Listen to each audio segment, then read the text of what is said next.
Gallery के लिए हमें करना क्या होगा, सबसे पहले हमारे पास एक फंक्शन है ग्लोब। ग्लोब क्या करता है ये देखते हैं। अगर हमने यहाँ पे लिखा PHP टैग के अंदर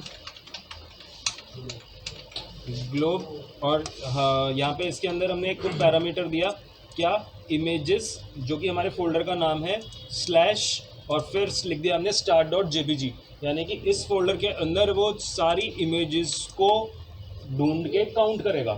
तो यहाँ पे हम एक वेरिएबल ले लेते हैं c, तो c में क्या आएगा, काउंट करके वो बताएगा कि इसके अंदर कितनी इमेजेस हैं।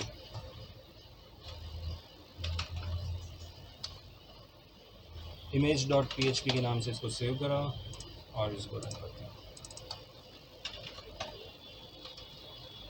ये कह रहा है कि एरे टू स्ट्रिंग कन्वर्जन, कह रहा है कि ये जो कन्वर्जन है ये इसने रिटर्न करा है एरे, और हम उसको ले रहे हैं एज अ स्ट्रिंग।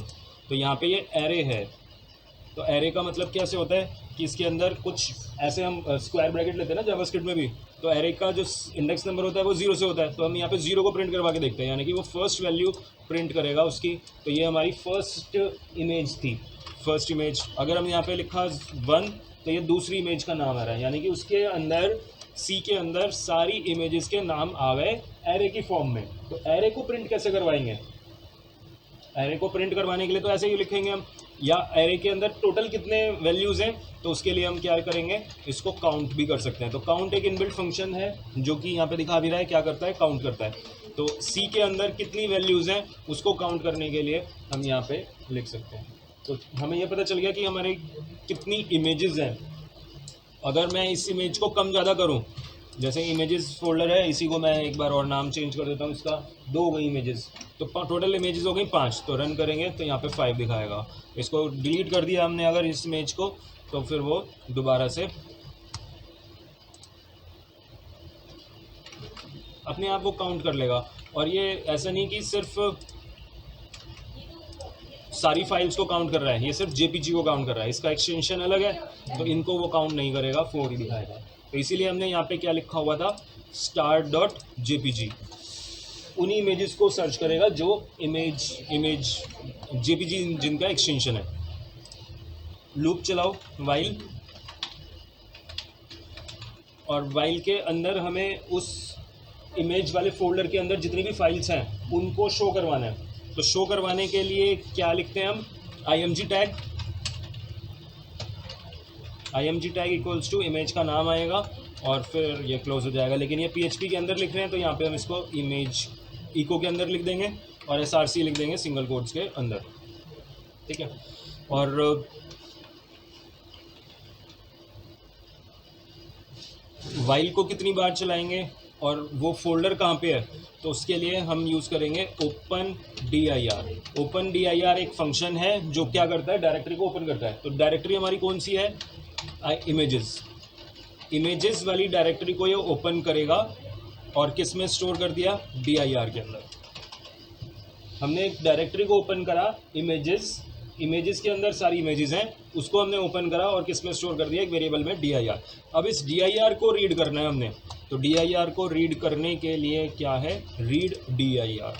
तो अब हम करेंगे रीड dir, और किसको रीड करना है dir में, dir को ही रीड करना है, dir फोल्डर का नाम है। और ये रीड करके किसको देगा, यहाँ पे दिखा भी रहा है, रीड dir क्या करता है, यहाँ पे तो रिसोर्स आ गया, लेकिन ये रिटर्न क्या कर रहा है, स्ट्रिंग। ये स्ट्रिंग रिटर्न कर रहा है, यानी कि उस डायरेक्टरी के अंदर जो भी डेटा होगा उसको मिलेगा, वो किसको रिटर्न कर देगा, वो एक नए वेरिएबल को। तो यहाँ पे हमने लिया एक file equals to read dir।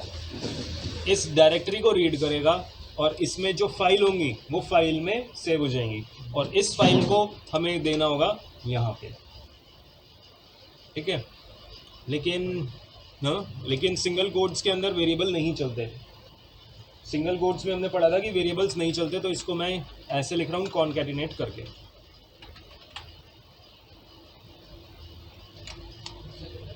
हाँ,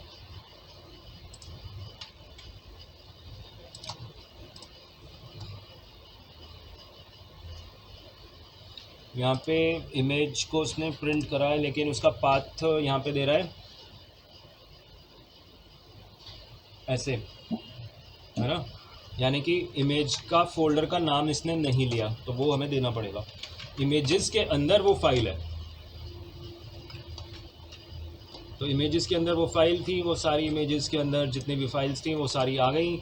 और अगर हम इंस्पेक्ट करके देख रहे हैं तो यहाँ पे क्या दिखा रहा है, एरर, एक एरर दिखा रहा है नॉट फाउंड, और ये दिखा रहा है जैम का कुछ एरर दिखा रहा है। अब दिक्कत क्या है कि पिछली बार तो हमने यहाँ पे लिखा था इमेज star.jpg, यानी कि सिर्फ jpg को हम कर रहे थे, लेकिन इस बार तो हमने कुछ ऐसा दिया नहीं, है ना, ऐसा कुछ हमने दिया नहीं और सारी इमेजेस को ही रीड कर रहे हैं। इसका CSS और एक बार करते हैं।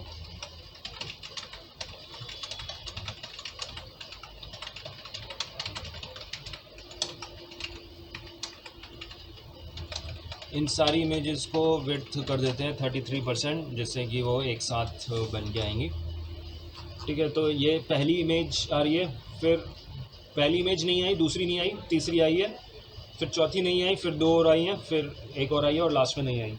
तो ऐसा क्यों हो रहा है? एक तो सबसे बड़ी प्रॉब्लम हो रही है ये वाली एक्स्ट्रा इमेजेस, एक्स्ट्रा फाइल्स की, तो इनको भी वो रीड कर रहा है। तो दो इमेजेस यहाँ पे जो आई हैं लास्ट में, ये इसका अगर हम इंस्पेक्ट करके देखेंगे तो यहाँ पे दिखाएगा ये जैम्प वाली है ना, ये जैम्प दिखा रहा है, तो इमेज के अंदर जैम्प तो कोई इमेज है ही नहीं। और अगर ये वाली देखेंगे तो ये दिखा रहा है हमें कोड ब्लॉक, ये वाला आइकन, तो ये दोनों आइकन नहीं है। और शुरू में ये दिखा रहा है ये दो और दिखा रहा है। जब भी हम फोल्डर बनाते हैं उसके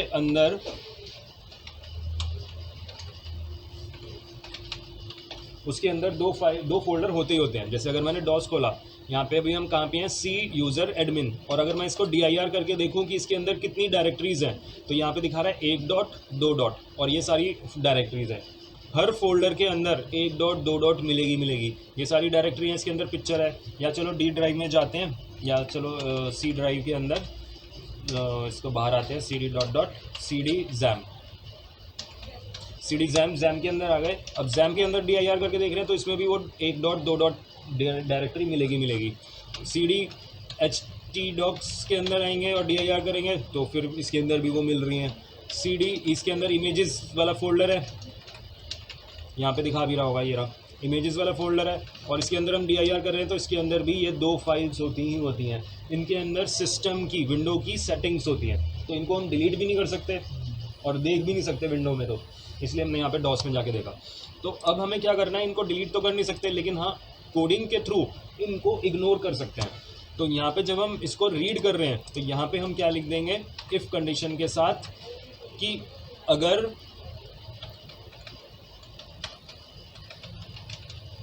फाइल के अंदर नाम है ना, और नाम हमें पता ही है 1 डॉट, अगर वो फाइल इक्वल नहीं है 1 डॉट के तो ये कोड चले। तो 1 डॉट वाला क्या हो गया है, अब इग्नोर हो चुका है। तो यहाँ पे हम देखेंगे तो एक एरर मैसेज हमारा कम हो गया है वो वाला। इसी तरह से अब हमें 2 डॉट वाले को भी इग्नोर करना है, तो क्या करेंगे यहाँ पे और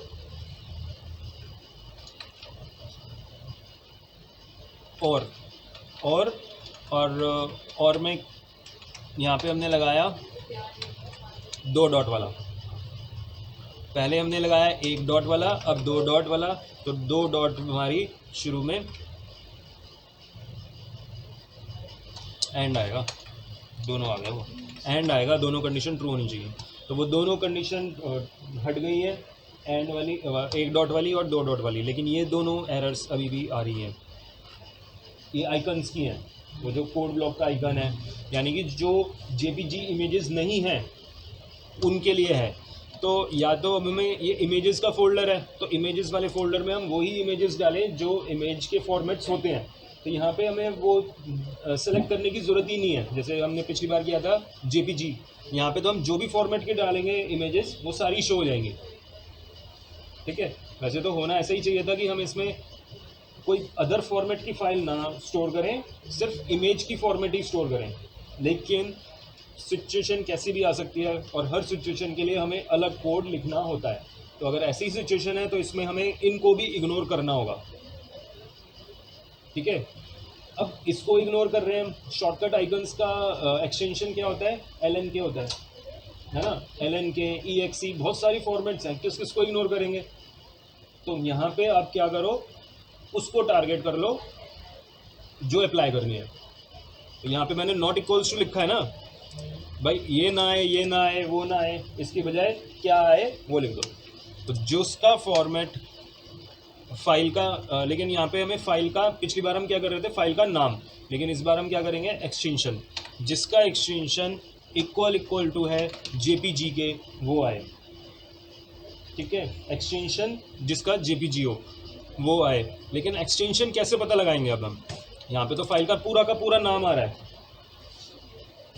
फाइल का पूरा नाम आ रहा है, हमें एक्सटेंशन चाहिए इसमें से, है ना। तो एक्सटेंशन करने के लिए हम क्या ग्लोब का यूज़ कर सकते हैं,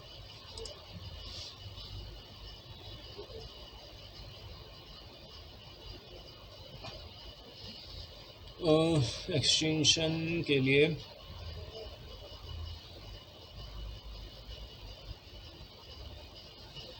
अगर हम इसको ऑन करते हैं, सी में हमारे ग्लोब्स आ गए, यानी कि मतलब सारी फाइल्स के नाम आ गए सी के अंदर।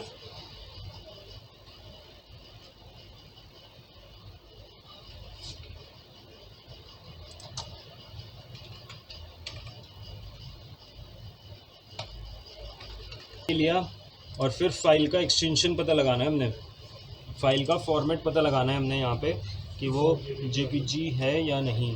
तो फिर फाइल का फॉर्मेट कैसे पता लगाएंगे,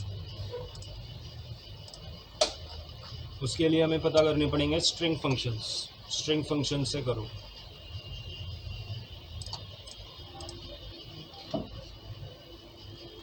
स्ट्रिंग फंक्शन हमारे पास है सर्च करने के लिए सब str, return a part of सब string with in a string, मतलब सब स्ट्रिंग में क्या हमें वो वर्ड मिल रहा है या नहीं मिल रहा। तो यहाँ पे हम सब स्ट्रिंग को सर्च करेंगे, सब स्ट्रिंग, और कोई है इसमें सर्च करने के लिए, यहाँ पे एक और लिखा हुआ है, ये लिखा search the first occurrence of the string, return string if found, strchr है, strchr।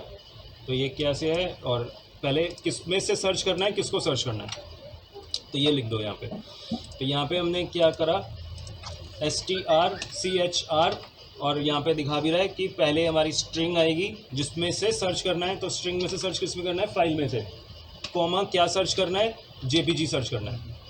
अगर उसके अंदर JPG है तो वो क्या करेगा, रिटर्न कर देगा इस फाइल नाम को, और एल्स में नहीं आएगा।